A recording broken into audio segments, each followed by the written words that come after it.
प्रदूषण से आज भी दिल्ली वालों को राहत नहीं। दिल्ली एनसीआर के कई इलाकों में हवा की गुणवत्ता बेहद खराब। आनंद विहार, बुराड़ी, द्वारका, रोहिणी समेत कई इलाकों में AQI 300 से 400 के बीच।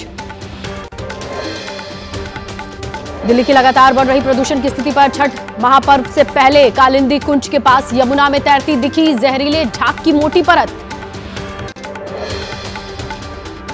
यमुना की सफाई के लिए भारी भरकम बजट आवंटित किए जाने के बावजूद ग्राउंड जीरो पर तस्वीरें बेहद खतरनाक। सफाई के लिए अभी तक कोई प्लान नहीं।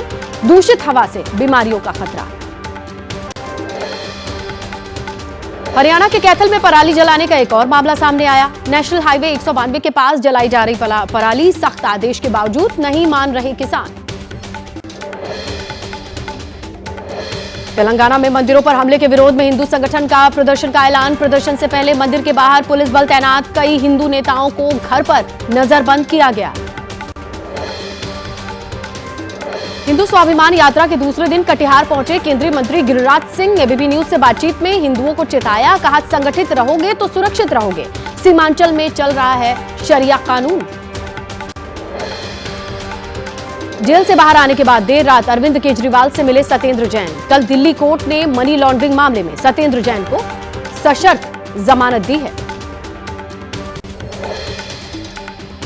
महाराष्ट्र चुनाव को लेकर के बीजेपी में मंथन। दिल्ली में अमित शाह के आवास पर 3 घंटे तक बैठक चली। एकनाथ शिंदे, देवेंद्र फडणवीस, अजित पवार शामिल हुए। सूत्रों के हवाले से खबर, देर रात हुई बैठक में फैसले लिए गए जिसके मुताबिक बीजेपी करीब 151 सीटों पर लड़ सकती है चुनाव। शिवसेना 84, अजित गुट के एनसीपी के खाते में आ सकती 53 सीटें। जल्द हो सकता है ऐलान। महाविकास आघाड़ी में 25 से 30 विधानसभा सीट को लेकर गतिरोध है। महाराष्ट्र कांग्रेस अध्यक्ष नाना पटोले ने कहा, अंतिम फैसला आला कमान करेगा। पार्टी का हर फैसला मंजूर होगा।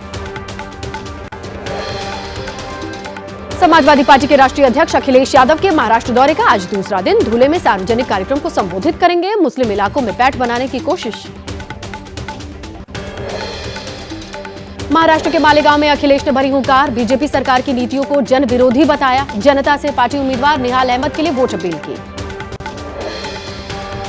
यूपी में 9 विधानसभा सीटों पर हो रहे उपचुनाव से सियासी सरगर्मी बढ़ी हुई है। सीएम योगी ने अपने आवास 5 कालिदास मार्ग पर बड़ी बैठक बुलाई। सभी जिलों के प्रभारी मंत्री शामिल होंगे। उपचुनाव को लेकर के आज लखनऊ में निषाद पार्टी ने भी बुलाई पदाधिकारियों की बैठक। प्रदेश अध्यक्ष समेत सभी विधायक शामिल होंगे। एक भी सीट नहीं मिलने से शीर्ष नेतृत्व नाराज बताया जा रहा है। यूपी विधानसभा उपचुनाव में 2 सीटों पर अपने उम्मीदवार उतारेगी चिराग पासवान की पार्टी। प्रयागराज की फूलपुर, मिर्जापुर के मझवा सीट पर दावा ठोका। राहुल गांधी आज झारखंड में फूकेंगे चुनावी बिगुल। रांची में जनसभा को संबोधित करेंगे। इंडिया गठबंधन के सीट बंटवारे का आज ऐलान हो सकता है। झारखंड विधानसभा चुनाव के लिए एनडीए के बीच सीट शेयरिंग की घोषणा। BJP 68, AJSU 10, JDU 10, LJP Ramvilas को 1 सीट मिली। झारखंड चुनाव से ठीक पहले एनडीए को बड़ा झटका। आजसू के उपाध्यक्ष उमाकांत रजक ने पार्टी की प्राथमिक सदस्यता से इस्तीफा दिया। जेएमएम में शामिल हुए।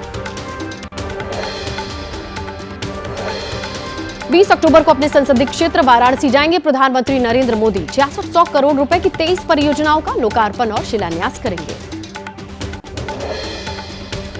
काशी विश्वनाथ मंदिर के सुलभ दर्शन का शुल्क घटाया गया। 300 रुपए के बजाय 250 रुपए में दर्शन कर सकेंगे। महाप्रसाद बनने की नई व्यवस्था के बाद जारी की गई रेट लिस्ट। उत्तराखंड में जल्द लागू होगा यूनिफॉर्म सिविल कोड। मुख्यमंत्री पुष्कर सिंह धामी ने कहा, हर प्रदेश के हर नागरिक के लिए ये कानून। बहराइच हिंसा मामले में कार्रवाई। अवैध निर्माण को लेकर के मुख्य आरोपी अब्दुल के घर पर पीडब्ल्यूडी का नोटिस। अवैध निर्माण को लेकर कई दुकानों और घरों पर नोटिस चस्पा। महाराजगंज में 23 आरोपियों के घर पर लोक निर्माण विभाग ने नोटिस चिपकाया। कार्रवाई की जद में हैं 19 मुस्लिम, 4 हिंदू परिवार। 14 दिनों की न्यायिक हिरासत में भेजे गए बहराइच हिंसा के 5 आरोपी। मुठभेड़ के बाद इनकी गिरफ्तारी हुई थी। सुरक्षा कारणों से मुख्य न्यायिक मजिस्ट्रेट के आवास पर सुनवाई हुई। बहराइच मामले पर भड़के ओवैसी। योगी सरकार पर रूल ऑफ गन की नीति अपनाने का आरोप लगाया। कहा कि फिल्मों की तरह कानून के बजाय बंदूक की भाषा बोली जा रही है।